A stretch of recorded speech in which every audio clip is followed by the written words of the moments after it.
Good morning. It is the last day in our 8-day journey where we're looking at the principle of the obedience of faith, or the way that God often will call us to take some actions before He takes action in our behalf. He wants us to take action to authenticate our trust in Him, that it's real, that it's concrete, that it's the kind that is willing to take risk. Remember, He tells Noah, build a boat before there's any rain, and it's an enormous boat.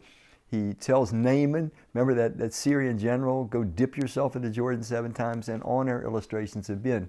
When we come to a most interesting portion of Scripture today, it's where Jesus' dear friend Lazarus has died. Now, if you read the passage, Jesus knew that Lazarus was sick, and He knew that Lazarus had died, but He deliberately waited before coming to the village to see Lazarus and his 2 sisters, Martha and Mary, who were Jesus' dear friends.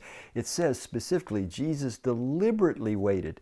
So by the time He gets to the village, Lazarus has been dead for 4 days. Martha and Mary are very upset. They run to Jesus and say, Lord, if He would have been here, he would not have died. Jesus tries to explain to them. He said, just trust God. I'm the resurrection and the life. And then Jesus tells them to do something unusual. So we'll pick up reading in John's Gospel, chapter 11.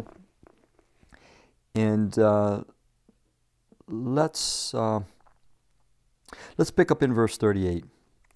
Jesus, once more deeply moved, notice He is deeply moved at the tomb of Lazarus. He's emotionally devoted to Lazarus and Martha and Mary. Jesus, once more deeply moved, came to the tomb.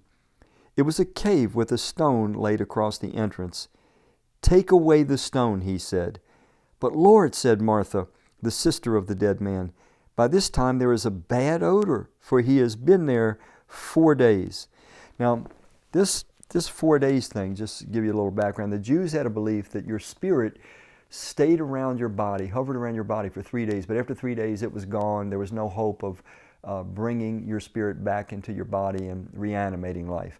So Jesus, though, makes this unusual request. Now, mind you, He's going to raise this man from the dead, and He does. He raises Lazarus back from the dead with a mere word, but He asks them, will you remove the stone? Somebody remove the stone. Now, Jesus could have removed the stone. He was a man, but he seems to be asking Martha and Mary to remove the stone, or whoever else might have been there. Why? Why this action? And here's an interesting question. What if they would not have removed the stone? Would Jesus not have raised Lazarus from the dead? We'll never know, of course, because they did. But the point is what we've been looking at for 8 days now.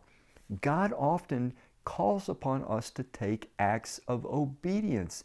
They may make sense to us. They may not make sense. They may be big. They may call for tremendous risk.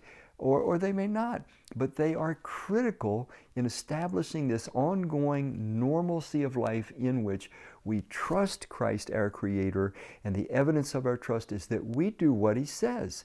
And so this beautiful miracle results because they were willing to remove the stone. As we close out this week, could it be that Jesus has been telling some of us for a long time, you've got to remove the stone? There's some act of obedience He's been trying to get us to do, but for whatever reason we've hesitated, whatever reason we haven't done it. Maybe it makes us uncomfortable. Maybe it's risky. Maybe it's something that makes us vulnerable. It could be any number of things. Maybe it means facing down some habit that we have not wanted to forsake. But He's saying to us today, remove the stone. And when we remove the stone, He's going to raise some things back to life. There might be some dead vocational situations that He wants to bring back to life. There may be some dead economic situations, maybe some dead relational situations, that your act, my act of obedience, is the only thing between it and Jesus raising it back to life, as He did Lazarus even after 4 days. Thank you.